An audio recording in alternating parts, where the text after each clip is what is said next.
하나님 말씀 시편 34편 4절부터 7절까지입니다. 4절로 7절 같이 한번 읽습니다. 내가 여호와께 간구하매 내게 응답하시고 내 모든 두려움에서 나를 건지셨도다. 그들이 주를 앙망하고 광채를 내었으니 그들의 얼굴은 부끄럽지 아니하리로다. 이 공고한 자가 부르짖음에 여호와께서 들으시고 그의 모든 환난에서 구원하셨도다. 여호와의 천사가 주를 경외하는 자를 둘러 진치고 그들을 건지시는도다. 아멘. 자, 이제 1절과 3절은 이제 간증과 권면에 앞서 여호와를 송축하고 또 권하는 그 여호와의 송축을 권하는 그러한 내용이었고, 이제 본문 오늘 4절과 7절은 자신의 기도의 응답으로 구원받는 벅찬 체험을 간증하고 있습니다.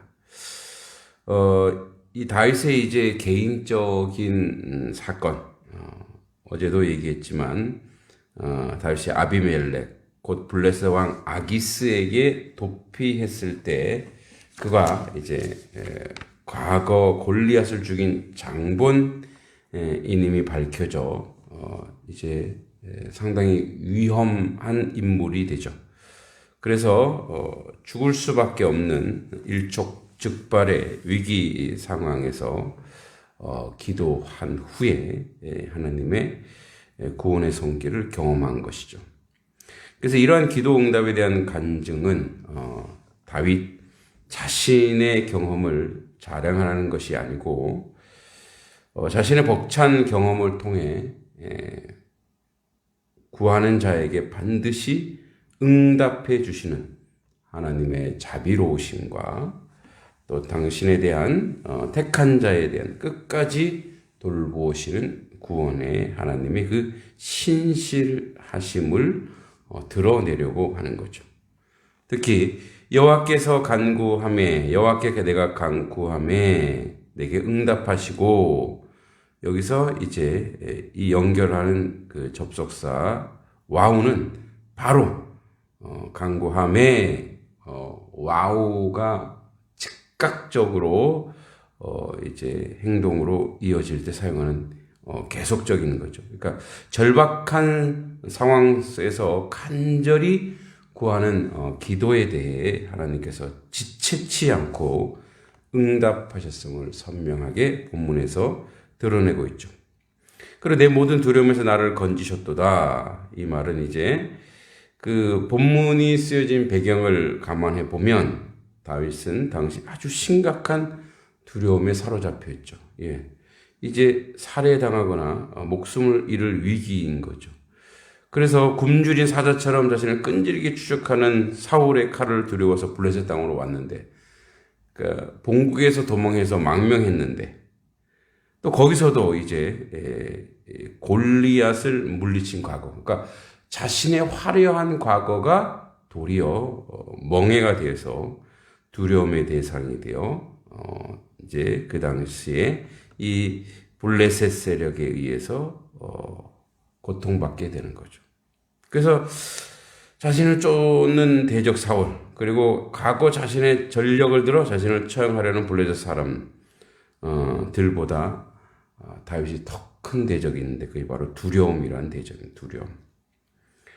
그것을 하나님께 기도했기 때문에 다윗은 그 두려움을 먼저 몰아주셨고 그 두려움으로부터 가장 먼저 자유케 했죠. 그래서 하나님은 사울의 위협과 아기스의 신복들 그리고 블레셋 사람들의 적대행위를 제거하기 전에 다윗 안에 두려움을 제거해주고 하나님을 의지함으로 어떤 위협을 물리치고 지혜롭게 그 어려운 상황에서 빠져나온 거죠. 우리도 내 모든 두려움에서 나를 건지셨도다. 그러니까 어떤 위기와 어떤 삶의 어려움이 있을 때 가장 먼저 오는 것이 우리 가운데 불안, 공포, 이런 내면의 아픔이죠. 그러니까 그게 아무것도 못하게 하는 거예요. 그런데 오늘 우리에게 자유케 하는 것은 신실한 하나님을 신뢰하고 그 하나님을 믿고, 그래서 그 하나님 안에 있을 때 오는 그 자유함으로, 그 자유함이 있어야 어떤 위기 속에서 지혜를 가지고 이겨낼 수 있겠죠. 우리도 우리 안에 있는 혹시 근심, 걱정, 두려움, 염려가 있다면 주 예수 이름으로 물리치고 주님이 우리에게 자유를 주신 그 자유를 만끽하여 승리하는 자리에 가야 되겠습니다. 자, 또 오늘 그들이 주를 앙망하고 광채를 내었으니 그들은 그들의 얼굴을 부끄럽지 아니하리로다. 그러니까 이제 4절에서는 내가라고 1인칭 단수 주어를 사용한 다윗이 본절에서는 여기 그들 3인칭 복수 주어를 사용하고 있죠. 즉 다윗은 본절에서 자신의 시선을 넓히고 있습니다. 그래서 저희는 1차적으로 다윗이 사울에게 쫓겨 아들람 굴에 이르렀을 때 자기에게 모여들었던 사회적으로 비천한 자들, 그죠? 비롯해 자신과 생사고를 같이 했던 자들을 나타낸 표현입니다. 그래서 사무엘상 22장 1, 2절에 나오죠. 그리고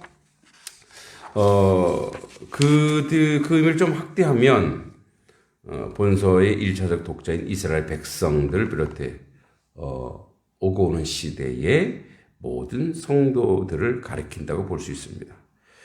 다윗은 이러한 사람들이 하나님을 소망함으로 부끄러움을 당치 않을 것이라고 말하고 있죠. 먼저 그들의 태도는 하나님을 앙망하는 것으로 제시됩니다. 그죠?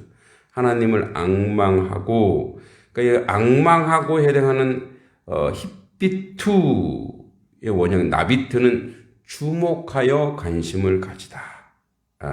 유의해서 바라보다라는 뜻으로 하나님의 응답과 인도에만 초점을 맞추고 그분의 응답을 간절히 바라는 모습을 함축적으로 나타냅니다.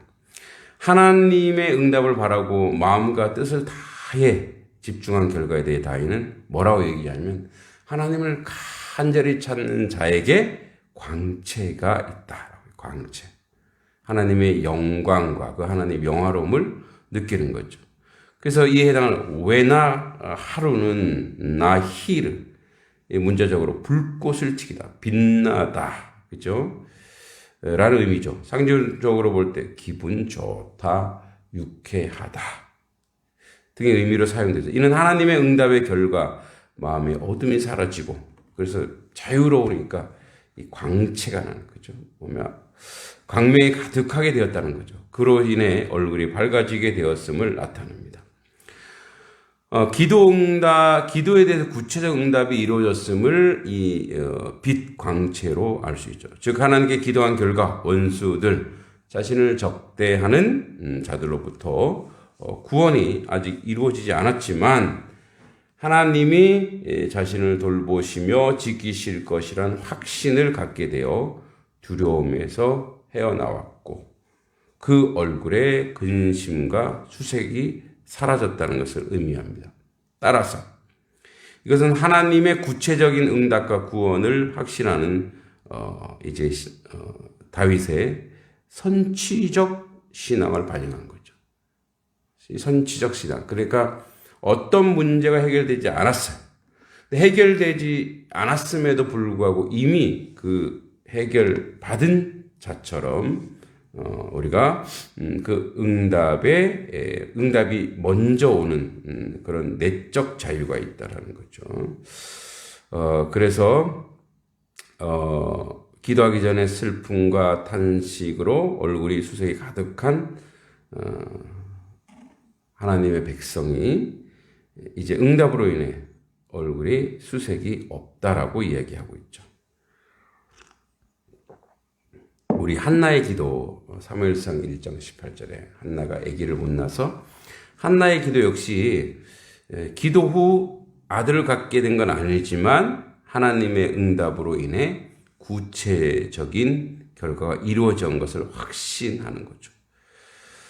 마가복음 11장 24절에 이렇게 되어 있죠. 그러므로 내가 너에게 말하노니 무엇이든지 기도하고 구하는 것을 받은 줄로 믿으라. 그리하면 그대로 되리라. 이렇게 되어 있죠.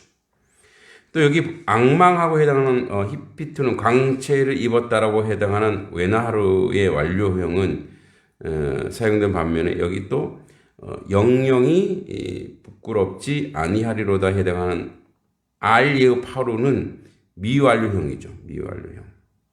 이건 뭐냐면 저희가 가르치는 1차적 대상인 과거 다윗의 생사고를 같이 했던 자들, 또 다윗이 이 시를 짓던 당시 이미 주를 앙망하고 광채를 입는 축복의 상태에 들어갔음을 나타내 준 것과 더불어 그 얼굴에는 부끄럽지 않은 상태가 미래에도 계속 나타날 것이다 라고 5절에 이야기하고 있죠. 자, 그래서 이 6절에 보면 이 공관자가 부르짖음에 그 모든 환난에서 구했도다. 이 공관자는 다윗 자신을 가리킨다고 볼 수 있죠. 여기서도 저기서도 환영받지 못하고 죽음의 이제 그림자가 오는 거죠. 이제 이 앞선 5절에서 저희에게 초점을 맞춘 이후 다시 자신에게 개인에게 초점을 맞추고 있죠. 이처럼 주체를 변환하는 이유는 앞에 2절에 하나님의 베푸신 기도 응답에 따른 결과를 객관적으로 소설하기 위한 것이죠. 또 본절을 보다 구체적으로 자신이 극박한 위기에 처해서 기도했던 장면을 상기하고 그에 대해 하나님이 응답하시고 구원을 베푸는 체험을 생생하게 간증하기 위한 의도로 풀이됩니다. 여기 부르짖음에로 해당하는 카라는 소리쳐 부르다, 간절히 호소하다, 위급한 상황에서 도움을 요청하다는 뜻을 지닙니다. 즉 이스라엘 내에서는 사울의 추격으로, 블레셋 땅에서는 과거 전력으로 인해 아기스 신하들의 참소로 도무지 발붙일 데 없는 인생의 벼랑 끝에서 하나님을 향해 간절히 도움을 부르짖는 장면을 상기시켜 줍니다. 여기서도 저기서도 환영받지 못하는 다윗, 왕따죠. 세상적으로 왕따. 그가 바라볼 분은 누구밖에 없었냐? 하나님밖에 없다라는 거죠. 이래 부르짖은 결과 하나님께서 자신의 기도를 들으셨다고 표현하는데 여기서 들으시고 해당하는 샤마 아으는 듣다, 순종하다, 이해하다 이런 거죠. 그러니까 부르짖는 바를 들으셨다는 것을 말하는 것이 아니라 들으신 바에 따라 합당한 조치를 취한다는 동적인 의미, 그런 의미로 쓴 완료형입니다. 그러니까 여호와께서 들으시고 그냥 가만히 듣고 있는 것이 아니라 듣고 행동에 옮기셨다는 거죠. 그 결과 모든 환난에서 구원하셨도다. 신실하신 하나님이 모든 환난에서 구원했도다. 원문을 보면 좀 한글 번역보다 조금 더 풍성해지는데 이 모두는 이제 무엇으로부터 미콜 뭐뭐로부터죠.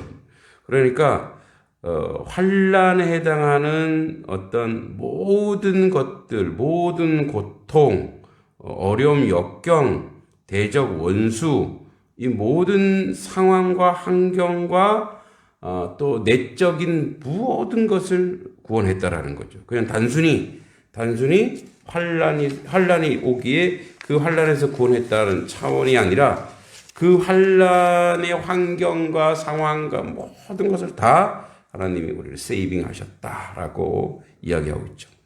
7절에 이제 천사가 주를 경외하는 자를 둘러진치고 그리고 건졌다 이렇게 되어 있죠.